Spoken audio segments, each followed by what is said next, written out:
There we go. All right. Hello, everybody, here in our session and watching the video online. My name is Peter Rodenberg. I'm the Assistant Director at Kutztown University of Pennsylvania, and I'm here speaking with Education USA in Tashkent, Uzbekistan. I'll be talking a little bit about our sports management program and really sports management as a whole.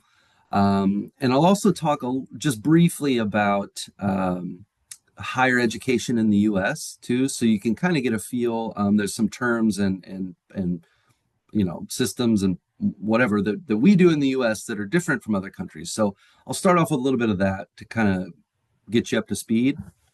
And then I'll kind of talk about the processes of getting here at the end. But in the middle, we're going to talk a little bit about sports management and business programs in the United States. Um, so please, if you have any questions during my brief presentation here, please put them in the chat. And after I'm finished speaking, I'll be happy to address those. You can ask me questions about anything. It doesn't have to be just related to this, but whatever. I'm looking forward to hearing from you and seeing what you're thinking. So let me share my screen. And there is that.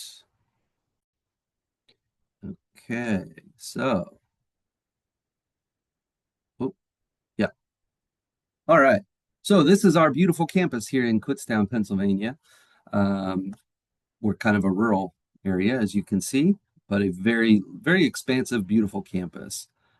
We've got about 8,000 students here in total, if you're curious. I'm just going to briefly introduce us, but there is a key part here I'd like to mention.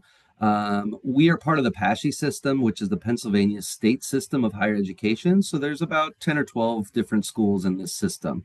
We are one of them. We are a very old school. We were founded in 1866. I'm not going to do the math right now, but that was quite some time ago. And for the important point here I wanted to mention is that we're accredited by the AACSB, our School of Business. So that's a pretty amazing accreditation group. As you can see, it's a distinction held by fewer than 6% of business schools worldwide. So we're proud of that. And I put another couple of rankings down there. Uh, I could talk about rankings all day and how I don't believe in them, and how they don't mean anything, but I know in a lot of other cultures out there they do. So I slapped a few on there. But really, what's most important when you're looking for a business school is, are they accredited, and who are they accredited by? So that's all I needed to say about that. And just for reference, this is where we are. I did not know where Kutztown, Pennsylvania was before I took the job here. So I thought I'd slap this slide on to give you an idea. You can see the yellow box up there in the top right. That's Pennsylvania. And where the arrow is pointing here, that is pointing right to Kutztown. So the largest major city is Philadelphia. That's about an hour away. We're also about 2 hours away from New York City. And we are 3 hours from Washington, D.C. So the airports I fly out of, I just mentioned just got back from a recruitment trip in Southeast Asia. I flew out of Newark, which is right next to New York. And they're different places, Newark and New York, but they're right next to each other. So those are about 2 hours away from here. So you can see we are in the Northeast. We're close to very urban areas, but we ourselves are kind of in a more rural area. So it's an interesting place to be. But that gives you an idea of where we are. So first, I'd like to talk a little bit about understanding the U.S. higher education system. I have a lot of stuff on this slide. I don't need to say everything, but there's a couple things to keep in mind that in the U.S., you'll attend a private or a public university. Public universities, like us, we are a public school. They're state funded and often more affordable. Private universities are independently funded and are typically much higher in cost. That's really the major difference, if you ask me. When I talk about undergraduate versus graduate programs, an undergraduate program is a bachelor's degree. Those are typically 4 years long. A graduate degree is also called a master's degree. That's typically 1 to 3 years, depending on the program, depending on your just whatever you're in. So typically, most of them are 2 year programs, but some do actually stretch to three. Our academic structure courses are measured by credit hour, and this is something I think that's unique to American universities when we talk about credits, because most students reach out to me and they have no idea what I'm talking about when I say credits. So the best way to think is that like one class is typically 3 credits. So your basic, English 101 class, your social studies class, your math class, your biology class, those are going to be a 3 credit hour class. Sometimes, like in the case of like a biology or something, you'll have a lab that's attached to that. You might have a lab even in a business program too, depending on what your programs are. But a lab or something is typically 1 credit hour because it's a shortened class. It's maybe only once a week, whereas opposed to 3 hours a week. Um, so that's kind of what we mean by credits, and it's not all that important right now, but you will need to learn that system whenever you do come to the U.S. and study. Most universities in the U.S. operate on a semester system. We do that. Our second or spring semester will be wrapping up here in about 5 or 6 weeks, I think, which it's crazy. It's already April right now. I can't believe that. It feels like it's still 2025. Our teaching style in the US, we're very interactive. I used to be a teacher at a university in China, and they're not interactive there. I have to admit, I've never been to Uzbekistan. I don't really know how you guys set up your classrooms, if it's more of like a East Asian style or more of American style. But for us, interactive classroom discussions are key. Professors will always be asking the students questions. You are expected to raise your hand and answer questions, ask questions, and interact with the professor. This is very important in American culture. So don't sleep on that. When you get to a university in the US, make sure you're interactive, you're asking questions, you're answering questions. The most important thing in your college career is building your network and working with your mentor.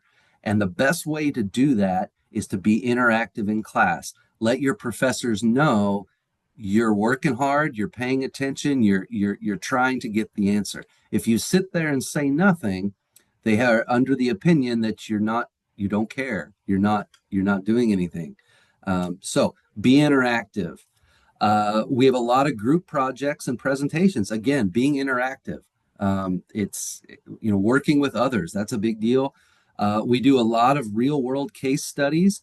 You'll hear almost all American universities talk about experiential learning. And that means like doing what you're actually learning about, not just reading in books and asking questions, or, reading books and taking tests, but you're actually going outside and doing real things. We also have faculty advising and student support services. These are everywhere, and ingrained in all of the programs and all of the courses and all of the things. So, if you don't understand something, there are services and office hours and things like that for students to get extra assistance and to get their questions answered. So those services are there. The opportunity is there. It's up to the student to take those opportunities. So that's just kind of a really, really brief understanding of U.S. education system. I'd be happy to talk more about that in the future, but I'd like to get into more of sports management content. So let's look at that. Business and sports management in the U.S. These degrees are quite popular. Sports are a big deal in the United States. I mean, we are fanatics about our sports teams. I'm a big baseball fan just right here at my desk. I have my favorite team's hat right here. I mean, we are big into sports, and sports are really big on our college campuses. We have all of the sports teams. Giants, we have a giant football stadium, baseball stadiums, basketball courts, we have a swimming pool. All of these have our university teams. We give scholarships for our university student athletes. Um, it's a big deal. So sports management is very popular, and it's becoming even more so. Now, these programs, they're interdisciplinary. They combine a lot of things within business. I mean, you're not just talking sports. There's a lot that goes into this: business fundamentals, economics, marketing, leadership, data analytics. Most people don't consider the fact that there's a lot of data out there in sports and a lot of things to collect and a lot of things to improve everything, and that all comes from data. So there's a lot of different things that are involved in a sports management class. You're not just in the gym. I mean, it's hardly that at all, right? Um, and again, as I mentioned before about higher education in the US, we put a very strong emphasis on practical skill development, real world applications, and professional communication. So what does that mean? Practical skill development means sitting in the classroom, studying, reading your books, and then going outside and doing what it is you learned, right? And that's the real world application. You will have an internship in whatever program you're in. You'll be out there doing what it is you're learning. We believe that if you don't have that practice, do you really understand? We don't think so. So whatever you're going to do, when you enter a sports management program, you will have an internship. You will be kind of expected to get involved with what it is that you're learning. And professional communication. Again, life is not about what you know, it's about who you know. That's the most important thing, especially for business students. Building your network is what opens doors down the road. That's how you find your next step, whether that is graduate school to go get a master's degree, whether that's finding an internship, whether that's your OPT after you've graduated and you're actually in the United States working, or whether that's going back to Tashkent and starting your business or doing whatever you'll be doing there. Um, Professional communication is key. So when you're in your classes, make sure your professors know who you are. And our class sizes are small. Not every university has the ability to give their students individual attention like we do.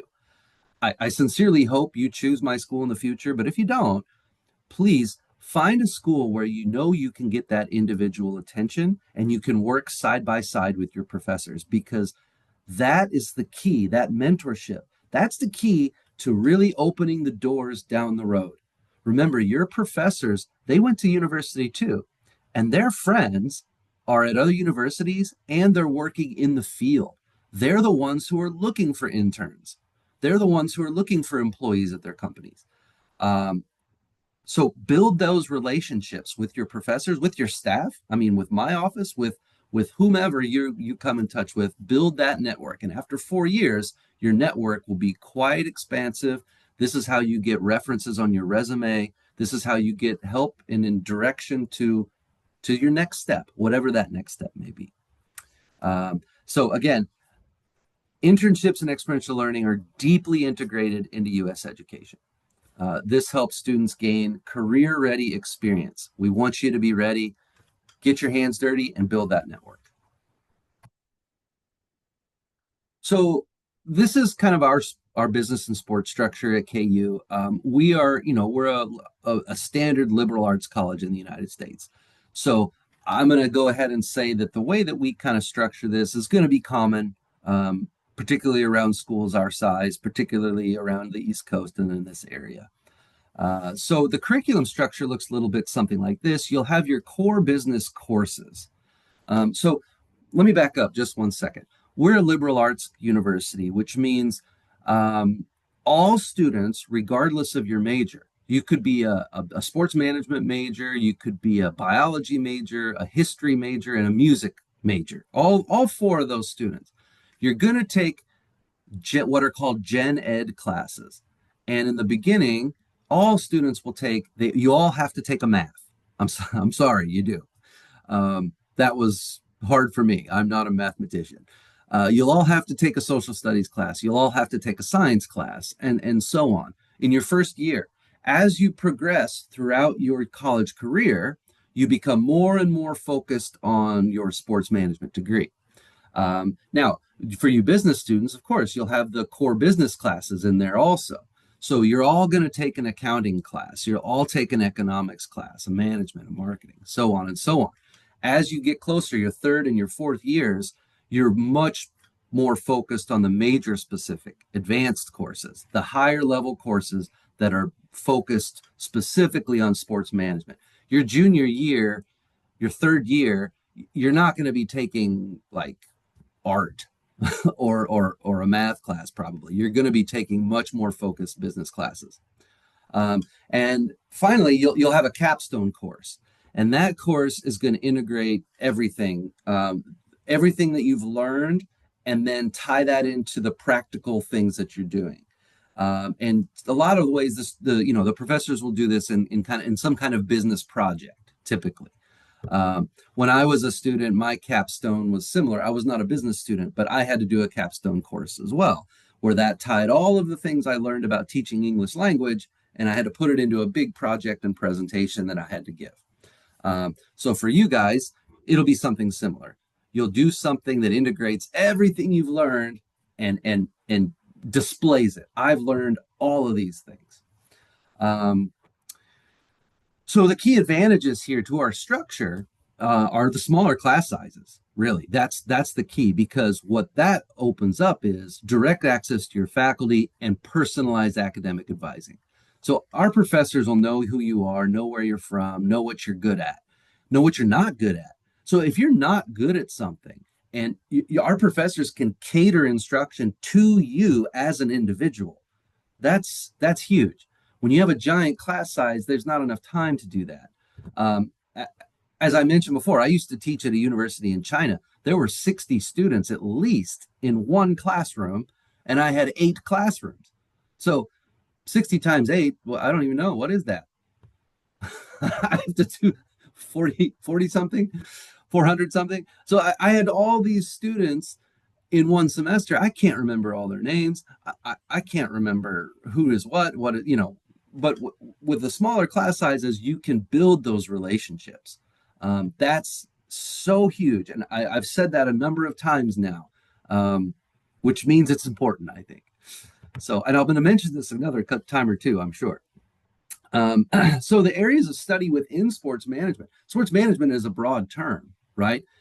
When you'll enter as a sports management student, but you'll have an area of focus, whether that's marketing, sports finance, facility and event management, and then I'm sure there's other things different schools may have. But those would be the big 3 areas. So you'll be focusing on mostly on what it is you want to do with sports management. It's it's your choice. And students will gain hands-on experience. So in a couple of ways, examples that our students do that is internships with sports organizations. So, I mean, as I said, our university has all kinds of sports teams, right? But we're also close to a lot of large urban areas. For example, I live in a city called Reading, which is 20 minutes west of Kutztown. Our city here has a baseball team, has a hockey team. I think, well, okay, maybe 2. The other side of Kutztown is Allentown. They have a baseball team and a hockey team, and I think a football team too. And these are bigger cities, but very close by. I mentioned Philadelphia. I mean, Philadelphia is an hour away. That has an NBA team, an NFL team, a Major League Baseball team, and a National Hockey League team. Probably a professional soccer team too. So, and we're close to New York City. They have all of those. Washington has all of those. Baltimore has all of those. So we're very close to really large cities with professional sports teams. There are internship possibilities with all of these types of organizations. We'll also have students working with campus athletics and event operations. So this could be internship. This also could be part-time jobs. A lot of our sports management students will have a part-time job working for working in the basketball games. That could be something as simple as, you know, selling food in a concession, or it could be keeping scores or tracking data on player performances, or it could be so many things. Um, Facility and event management. We have events all over campus, or every time there's a game, every time there's a basketball game, there's a lot of things that have to be done, right?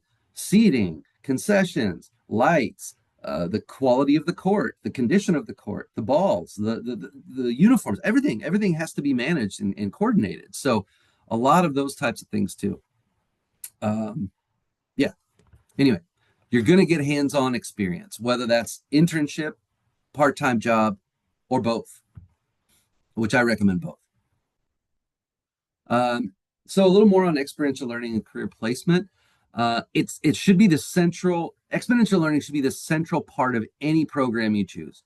Okay, whether that's sports management or history or philosophy, or whether that's at my university or any other universities.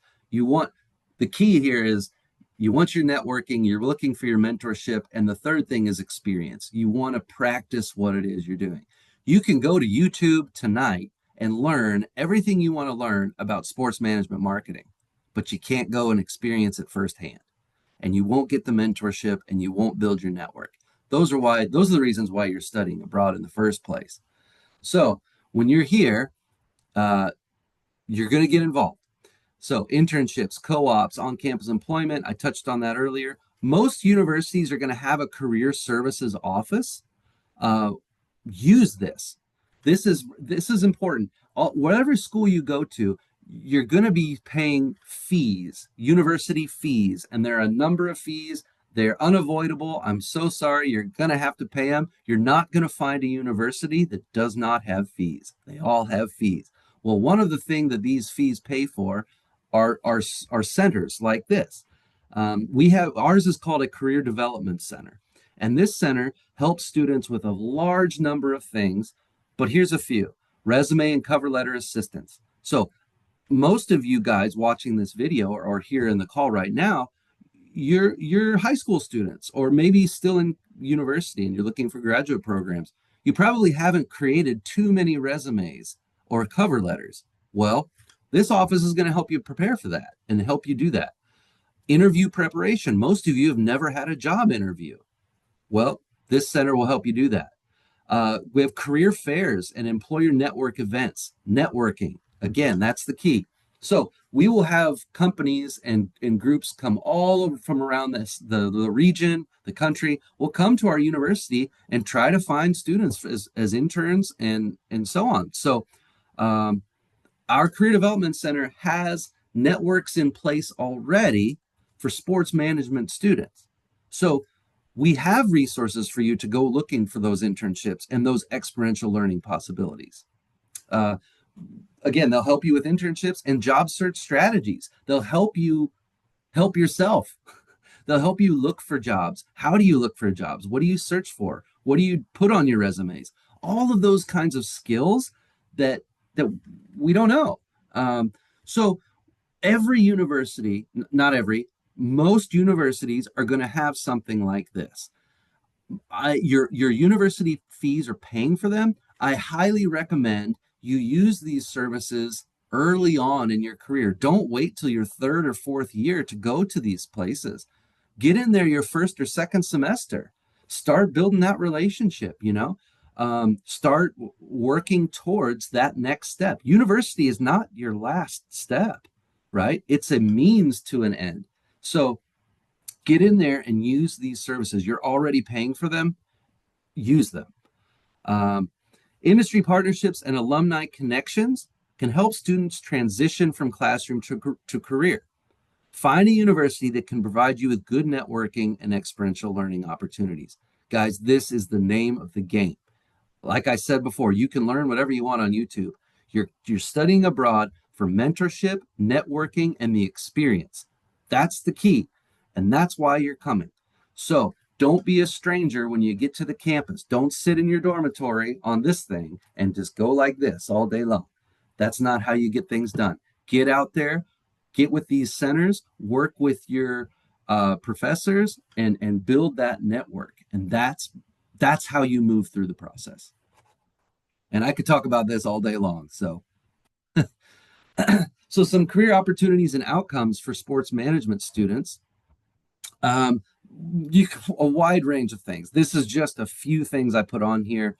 Professional sports teams or leagues. As I mentioned, there are professional teams all around us.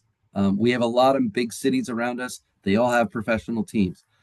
They need marketing coordinators, community relations specialists, sports media and marketing companies, media relations, marketing specialists, college and university athletics. They need coordinators, facility event management and staff, um, facilities and event management. Again, operating coordinators, operation managers. There's a lot of things out there. Sports are a huge deal in my country, and I'm sure they're a huge deal in your country. So there are a number of things you can do um, to help those sporting events run smoothly and effectively. And in addition, international students in the United States can work. Most students will do CPT, that's during their 4 years. And after they graduate, they'll do OPT, where you can work in the United States for up to a year. So take advantage of these things. The CPT and OPT that comes through my office. So we are going to tell you all about it.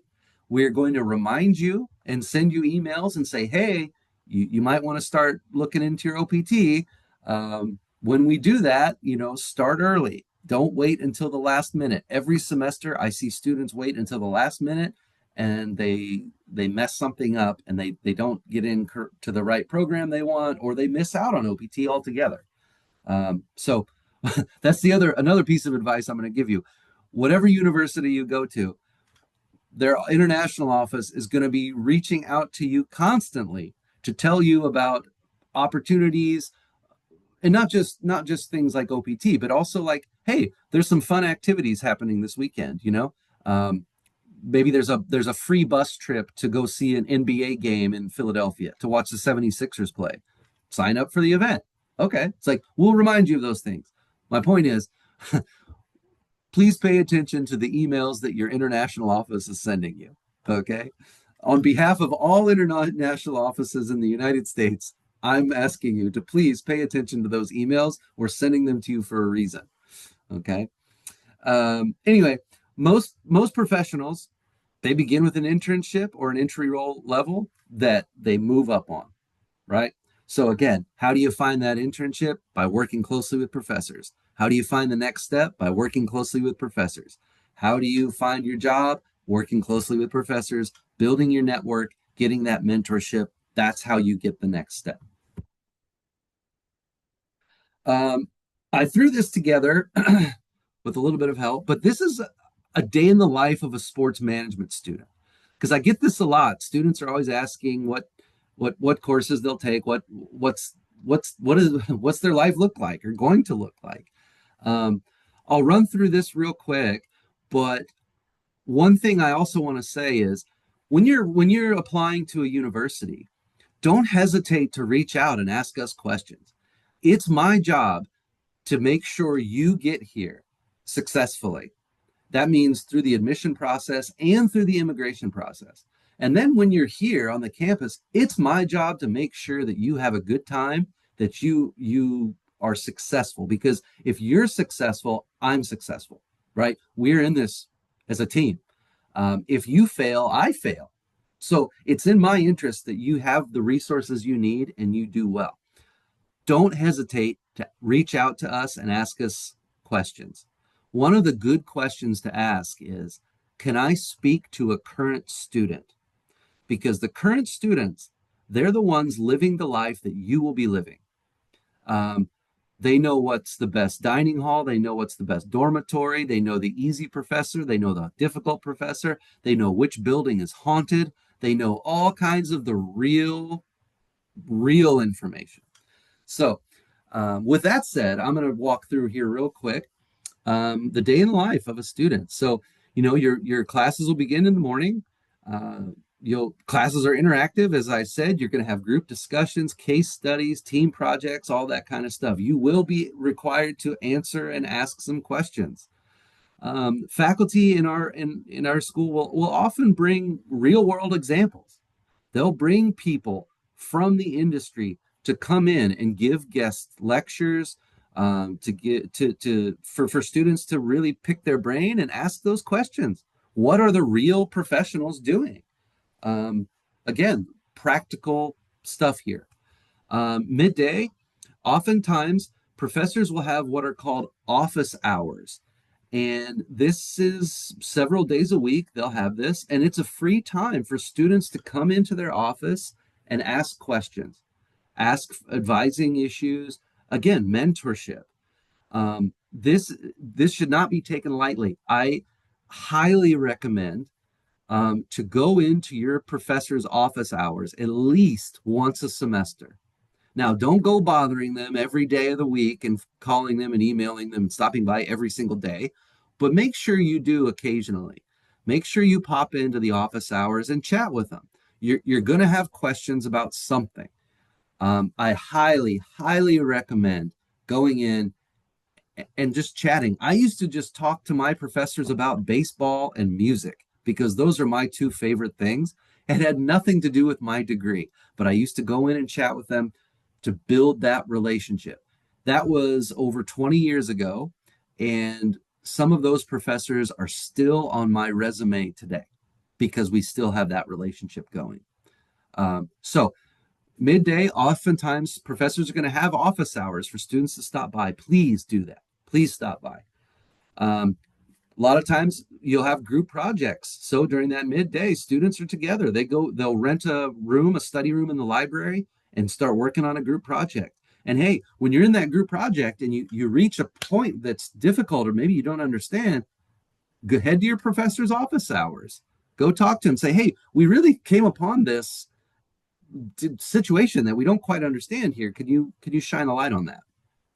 Um, or you can always go by the library or business learning spaces. Our whole business college has its own like world. They have their own study spaces. They have their own resources. They have all because the business has all the money, right? So all that stuff they can get in there. You'll see students hanging out all over the place working on projects. A lot of students too are involved in clubs or student organizations related to business or sports or leadership. There are over 250 clubs at our university. Most universities are going to have a ton of clubs. So get into those. Find a club or an organization that one can kind of help support what it is you're studying. It doesn't have to, but it's a good idea. It'll look good on your resume. You'll learn additional skills and you'll meet like-minded people. I mean, this is how you meet friends, you know. You'll meet students from all over the world as well as American students in these clubs. Um, it's a great thing to do. It's a great way to pad your resume and to build your network. So I highly recommend that. In the afternoon, a lot of students will have internships with sports organizations. Okay, like the sports teams have their practices in the afternoon. The competitions, the games are in the evening. You know, after classes and things. So if you're working with as an intern with a sports team, oftentimes you'll be out helping them out. Um, that all same with campus sports and same day with game day operations. When there's a football game, the university is crazy. Uh, there are everybody's there, right? In the whole football stadium. It's everyone's cheering, going nuts. Well, there's people there to support all of that.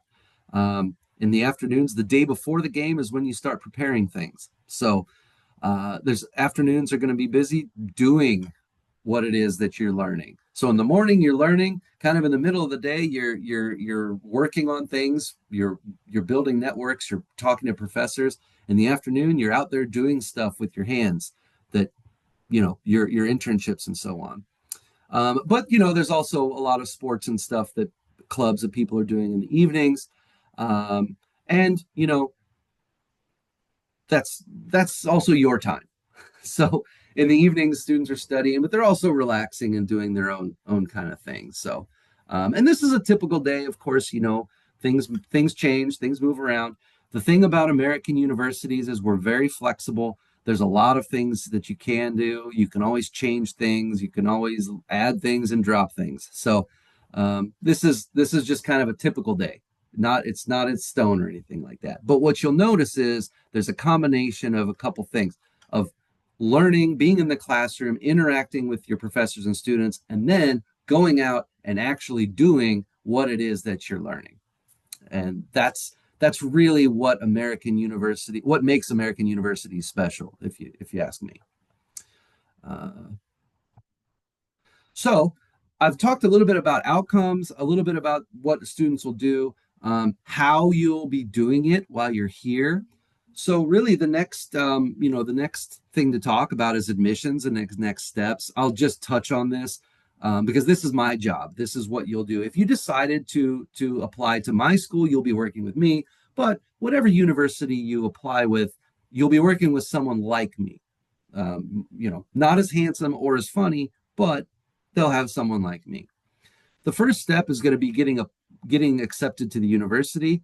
You're going to need to complete an application, submit all of your high school transcripts, not just your last year, all of your transcripts, as well as your English proficiency scores. Okay. There's a number of ways to show English proficiency. The most common these days are probably IELTS or Duolingo, but there's a whole number of different types. Most schools, myself included, I don't care what your mode of instruction was. Um, Anybody can make a letter and say that I learned in English. It doesn't matter. I don't care about that letter. I need an English proficiency test. I have to verify it. I have to make sure that it's legitimate. So get out there and do that. I think that personally, I kind of like Duolingo. It seems to get back to me faster. And I'm trying to get you admitted as quickly as I can so that you can start the immigration step, so that you can schedule your visa and you can get a visa and then you can come here. So I like to get these things moving quickly so you can start making arrangements for your next steps. Um, so that's why I always kind of suggest Duolingo. It seems to be a little quicker and it comes back to me faster. Whatever your preference is okay with me, but we do need an English proficiency score. After you've been accepted, when you send me those things, it'll take me a day. I mean, I can work very quickly if I have everything that I need. I'll go through it. I'll say yes or no on your application. And then we have to start the immigration process. There's a lot of things to be done. They're not negotiable. When I say I need something, that means I need that. And then, once we get through that, we can go. So what I'll need first is you'll need to pay the admissions deposit. Then we'll need a recent bank statement that shows enough money for 1 year's total cost of attendance. Luckily, my university has a very low total cost of attendance compared to other universities, and that number is before scholarships. So students are going to receive a scholarship. I'm not going to talk a whole lot about that right now, but if you have questions, we can. Your scholarships will be based on your high school GPA. When I give you a scholarship, that's your scholarship. There are no extra scholarships lying around that I can just pull out and give you. I don't understand why students always ask that, but your scholarship will be your scholarship. And once I get a bank statement that shows enough money, we also have a financial sponsorship form. So if you're using a sponsor, I need this form signed by the sponsor, and that ties the sponsor to the bank account to you. When they all look good, okay. Then it's something called a sources of funds form that I will send you. When I have all those documents, I can then make your I-20 for you. It takes me, I'll have that to you in a day. Once I have the things I need, I can get that to you very fast as well. And then once you have your I-20, you can do the steps to schedule your visa appointment and get your visa. So as I said, it's my job to help you with both of these steps. So not only do I connect you with everyone on campus, I also am going to read your application. I will give you your scholarship, and I will help you with immigration. Me. I have a team, but it's namely me. So that's kind of the process.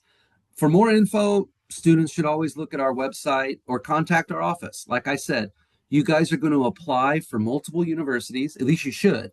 Don't just listen to me and apply to mine. I mean, I hope you choose mine, but you got to do your research here. Look around, apply for different schools, reach out to us and ask your questions, right? And see how fast do we get back to you.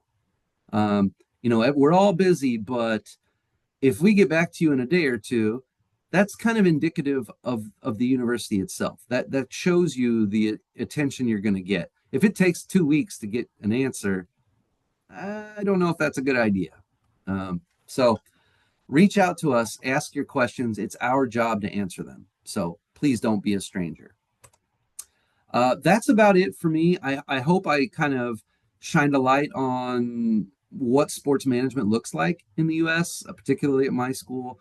The focus in the classroom, the kind of what you'll be doing throughout the program. Again, the key is you're going to be in the class learning, and then you're going to be doing things. United States schools are very interactive, and the expectation is for you to ask questions, answer questions, participate in the class, build your network, work with your mentor, and then get that internship or part-time job or co-op or whatever that is, and get your hands dirty doing the things that you're learning. So with that, I know I've been talking a while here. I hope I'm not talking too fast, but I am caffeinated. And I can go through some of the questions here. I see there's a lot of things in the chat. Oh, and there's more people here too. Great. So let me just take a look here. And the first question, awesome. I knew it. Yes. So fantastic. I'm so happy to see the first question. And hi, everybody. I see some highs out there too. So the question I'm seeing here, do you offer scholarships for international students, and how competitive are they compared to other state universities? Wonderful question. I'm so glad you asked that, and I didn't even have to prompt you. So, yeah, you got it mixed up. You got it backwards. The real question is, what is the total cost of attendance for 1 year? Okay? Because my school, yes, I can give you up to $6,000 merit scholarship. I also have two different needs-based scholarships. The merit scholarship is automatic. When you apply to the university, I will look at your transcripts and I will assign you that merit scholarship. That's automatic. The needs-based scholarships can be either $2,000 or $4,000, and for that, you need to apply for them. We don't just give those out to anybody. There's an application and some other documents you'll need to submit.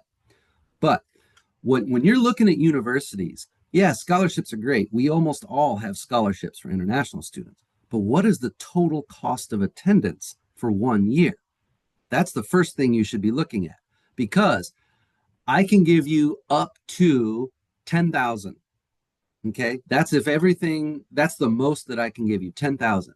But it only costs 31,000 to go here. So 31 minus 10 is 21,000.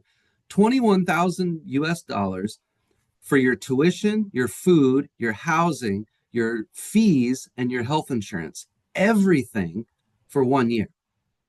That's for a 4-year liberal arts college in the East Coast of the United States, where you are going to be able to have access to your professors one-on-one, right? You're going to get the networking and the mentorship. All that stuff for $21,000. Okay. Now, another school down the road, maybe they offer you $30,000 in scholarship. Wow, 30,000. That's a lot of money, right? 30,000. But guess what? It costs $80,000 to go there. So 80,000 minus 30 is 50. You're paying $50,000 for total cost of attendance, whereas opposed to here you're paying 21 after 10,000 scholarship. So I would say our scholarships are very competitive with other universities, but it's not the scholarship. That's not the real question. The question is, what is the total cost of attendance after your scholarship? And that is incredibly competitive. That's one of the reasons why I took this job, because that price is fantastic. I don't have to do anything. It makes my job a lot easier because when students are going to research schools around the area, they're going to see the price, and if they start figuring it out, no problem. This is a wonderful place to go, particularly financially, especially when you realize the individual attention you're going to receive. Okay. So find that school that has that low cost of attendance like that, and make sure that you have access to those professors and staff. If you find that combination, you're going to be great. That's exactly what you should be looking for. I sincerely hope it's my school. If not, make sure you find that combination of things. So great question. But remember, it's the total cost of attendance after 1 year. Another thing to consider about finances is the cost of living. $20 in Kutztown, Pennsylvania will go much farther than $20 in New York City or Los Angeles or Philadelphia or Boston. Okay. Any major city, $20 is nothing. That's nothing. But in a smaller town, a smaller area, the cost of living is lower. And that's true for the entire world. Major cities, the cost of living is higher. You go out to the villages or smaller places, it's lower. So that's another thing to consider when you're thinking about finances. I see a hi from Karshi. I'm guessing Karshi is a city. I don't know. My Uzbek, I do not know much about Uzbekistan. I sincerely apologize. I would love to go there. I'm trying to convince my boss to send me to Central Asia in the fall because I've never been. And we're getting more and more Uzbek applications, so I think I should go. But hopefully you can fill me in. If I do make it to Uzbekistan, I'm going to come to the Education USA office, and I'm hoping that our friends here can give me a brief geography lesson of the region because I know very little about Uzbekistan, I'm afraid. What career paths do most sports management graduates pursue? I mean, I listed a few of the things that they do. I'm not sure what most pursue, but I did list a few things on my slides. Event coordinations and sports management, sports marketing, finance, things like that. I mean, there's all kinds of areas. Really, the key is, and then people used to ask, how successful are they? I mean, that's apples and oranges because I think you're trying to compare your experience with theirs, and I don't know you, and I don't know them. What I do know is the opportunities will be there. The opportunities will be there. It's up to you, the student, to take that opportunity and go with it. The positions are there, the networking abilities are there, the mentorship is there, the internships are there, all that stuff is there. You have to take it. Just because you go to university and just because you go to a program doesn't mean you're going to be successful. You, the student, have to do your part, right? So what I can say is we have all those opportunities. They're all sitting right there. I see students come and take them all the time. The trick is for you, the student, to be interactive and to build that network, because every one of us professional people, the Education USA team, my colleagues at other universities, we all needed help. We all had to build our network. We all needed to help from our mentors. We had to get out and do the work. There's no easy way to do any of this. So whatever your pathway whatever you want your pathway to be, that's the one that you should pursue, right? And go and make it yours, own it. That's my advice to a question like that. So same kind of question, what are popular? Yeah. Can we please share the presentation? Yes, I will share the presentation. I'm going to send it to the Education USA folks, and also maybe let me put my I'm going to put my email address here in the chat, and you can always reach out to us. So international@kutztown.edu. You can always shoot me an email. Say, hey, Peter, I was in your session today. Would you mind if you sent me a copy of the presentation? Sure, no problem. As I mentioned before, my job is a number of things. One of them is making sure you have the information you need. That's that's my first step, which is why I'm here. Um, and I see someone else asking for that too. Tell us a little bit about a full ride. Okay, full rides are 99% impossible. So if you're leaning on getting a full ride, um, I don't know. I'm not sure what to tell you. Unless you're a phenomenal athlete or incredible student, you're not going to get a full ride. There's always going to be at least fees to pay. Um, Something I don't know. We have a very high level music program. I know they don't even get a full ride. They get very close. They get a lot of assistance, but a full ride is I don't know. I don't know what universities have full ride scholarships, especially for just a sports management student. The full ride scholarships I hear about are for things like art and music, like very high level things, or for athletics. My university does not have full rides. We're a public university. We don't have that kind of money to do that. Some private schools maybe they do, but I doubt that because they are very dependent upon the enrollment tuition money. So I don't know much about a full ride because I we don't have that. It's very rare unless you're a phenomenal athlete or musician or something. Or like an Albert Einstein level physicist, or maybe you're going to like Harvard or something like that. But again, the people who go to Harvard are the children of U.S. senators. So I don't know about a full ride.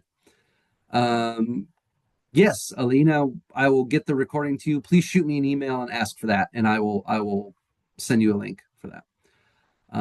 Is it possible for a student athlete to join a team after enrollment? Oh, wow, that's a great question. Um, yeah, so there's a couple things. Okay, I'm going to say a couple things about that. So yeah, yes, you could. You could join a team after enrollment, but I wouldn't. I would start early. I mean, if you're interested in a sports team, I'm assuming you mean playing the sport, not working for the sport. Um, if you're looking to play, I would get started right away. I would reach out to the coach and say, "Hey, if you're playing, if you're interested in basketball, hey, I'm interested in basketball. Like, you know, what can I do to walk on?" So we call that walking on. If you're not recruited, it'd be a walk on thing. So they would maybe want to see film. I don't know exactly how that the coaches do that, but we do have sports scholarships. So if you're good enough, you know, so again, this whole thing is about networking. Like your college experience is about networking. So it starts right now. If you're interested in a sport in an athletic team, you send me an email and you say, "Hey, Peter, I am really good at track and field. I was hoping you could connect me with the coach. I'd like to talk to them about possibly joining the team." Sure, I can do that for you. We can, and then you guys start that conversation. I don't even have to be involved. I'll send an email. I'll connect the two of you guys. You guys go on your way and talk about whatever it is you need to talk about. Um, so I would start before you came. Now, once you're there at the school, yep. Again, you just got to reach out to the coach, figure out when the tryouts are or whatever, so they can look and see your ability. It's up to them, you know. So yeah, you could do it for both, but I would start early. And again, reach out to us with your questions. Ask to be connected. Or you can always search the website and find the coaches yourself. But remember, it's not what you know, it's who you know. And the friend of your friend is your friend, right? So when you send me an email and you say, "Hey, could you get me in touch with the coach?" And then when I email the coach, that's going to come up a little bit higher than if you email the coach, right? Because I'm an assistant director in an office on campus. You're just a random student from somewhere in the world that they've never met. So if I'm speaking on your behalf, now maybe your application just kind of went up to the top, right? Now you're in their mind. They're looking at your stuff right away. So it's all about networking. So don't hesitate to email me and say, hey, would you mind introducing me or connecting me with someone? Sure, I can do that. What do you have for basketball players? How far can I go? Can I go to the NBA? I hope so. I hope you can go to the NBA. I have no idea who you are or how good you are, um, but I don't know how many Uzbek players are in the NBA. But anything's possible. Anything's possible. But I have no idea how good you are or what you do. Again, opportunities are there. You, the student, have to take it. I can't guarantee you anything. I cannot say if you come here, you'll be in the NBA. Okay. Um, the NBA is incredibly high level. I mean, those guys are like gods, athletic gods. You know what I mean? So I don't know. I hope you make it. And if you do make it, don't forget me. Please remember me. Um, please get me some free tickets. I would love to go to the game. But I'm rooting for you. I will help you as best as I can, man. Um, let's try. Let's try. By the way, if you could play for any NBA team, which team would you play for? Can I please talk more about basketball? Not really. No. I don't care so much for NBA. It's okay. I like the college basketball. The March Madness, like that's happening right now, is so exciting and so fun. But my team has already lost, so they've already lost the tournament. So I'm a little bummed for that. But yeah. But anyway, but basketball, I can say about basketball, we do have a basketball team on our campus, like a university team. So if you are, good enough at basketball, you could join the college team. You could even get a scholarship for the college team. I mean, that's up to the coach. Like I don't know about you or how good you are or how good the rest of his players are or her players. I'm not sure who you are. But yeah, there's possibilities out there. Uh, Thank you. As a basketball player interested in your program, how can I properly? Oh, okay. Here we go. Yeah, this is a good question here, Mohammed. You've got some pretty good questions. I appreciate these. As a basketball player interested in the program, how can I properly follow up after this session and connect with the coach? There you go. You've got it. Uh, Yes. Okay. I can absolutely help you with that. That's what I've been saying. The first part of my job is connecting you, um, and getting you the answers you need. The second part of my job is helping you actually get accepted to the university. And then the third part of my job is helping you get to the United States. All three of those is helping you. So it's me and my graduate assistant. There are two of us. So I would shoot me an email. I put my email in the inbox in the chat earlier. If you need it again, I can put it in. Send an email. Tell me who you are. Tell me where we met that this session. To say, hey, I was in your session this morning, or it's evening for you, but it's early morning for me. So hey, I met you this morning. I was hoping you could connect me with a basketball team, basketball coach, and I can just send an email. I'll connect the two of you. Um, that's faster. As I said, you could just go online and track down the coach and all that kind of stuff, but I can do it faster than you. And also, like I said, the friend of your friend is your friend. So the email that I send might have a little bit more weight to it than an email you send right away. Right. So shoot me an email. I'm actually going to take the rest of today off, but I am going to do a couple of things this morning. So I can send that email today or tomorrow, get you guys get connected, and then you guys take the conversation. I'm not a basketball coach. I don't know what they have going on. I like playing the sport, but I'm not affiliated with our school team. So um, shoot me that email, and I will connect the two of you. Okay. What should I do for playing basketball? I'll tell you. Use your left hand. Make sure you can do both hands equally. Okay. When I'm playing basketball and I see a player who can only use one hand, you're done. I will destroy you on a basketball court. So, what can you do for playing basketball? Both hands. Make sure you can dribble with your left hand and your right hand. Make sure you can shoot with your right hand and your left hand. If you can't do that, you're done. You can't play at this level.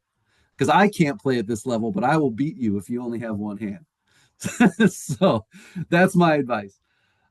Did I see the end? I did not see the end of the Duke UConn game.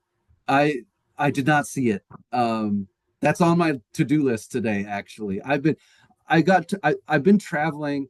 I was in Southeast Asia for 2 weeks recently. I just got back. The day I got back, I got sick. I've been sick ever since. Like yesterday was my first day back at work.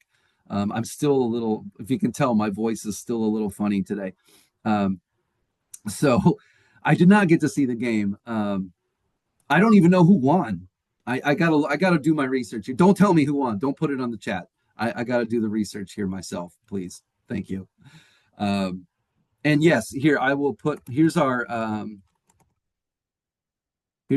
email again.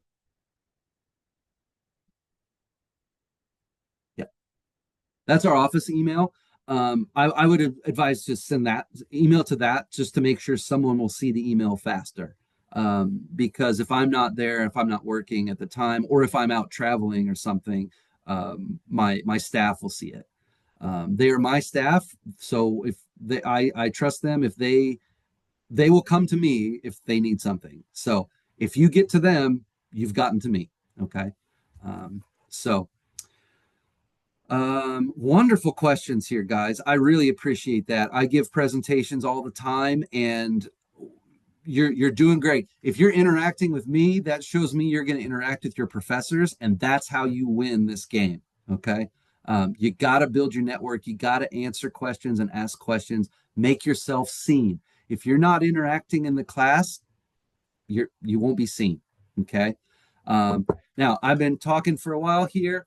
I don't want to take up too much more of your time. Yes, thank you, thank you, Mohammed. I see that. Thank you. Don't spoil it. I'm gonna hang up this call and I'm gonna see what happened. Okay. So thank you, guys. You have our email address, and you can always reach out to Education USA. Also, they can get a hold of me. They do great work over there. Make sure whatever universities you're looking into, or if you need any assistance, reach out to them. They're in touch with all of us. It's what they do, right? And remember, your friend of your friend is your friend. It's not what you know, it's who you know. So build those connections. It all starts with me or the person like me, because we're the international office. We're the ones that are opening the doors for you. Make sure you interact with us and get your answers. Okay. Thank you guys so much for your attention and your questions. When you go to sleep tonight, a question's gonna pop in your head. You're gonna say, "Oh, I should have asked him that." Shoot me an email. I'll get back to you as soon as I can. Okay. Um, with that, I think I'm done. Thank you, Peter. Yes. Thank you. It's been a The good. information. Absolutely. Anytime. You guys let me know if Education USA ever needs me for something. I'm here to help. So thank you guys to everybody. Have a wonderful evening, and I hope to hear from you soon. Thank you. Thank you. Bye. Take care. Bye.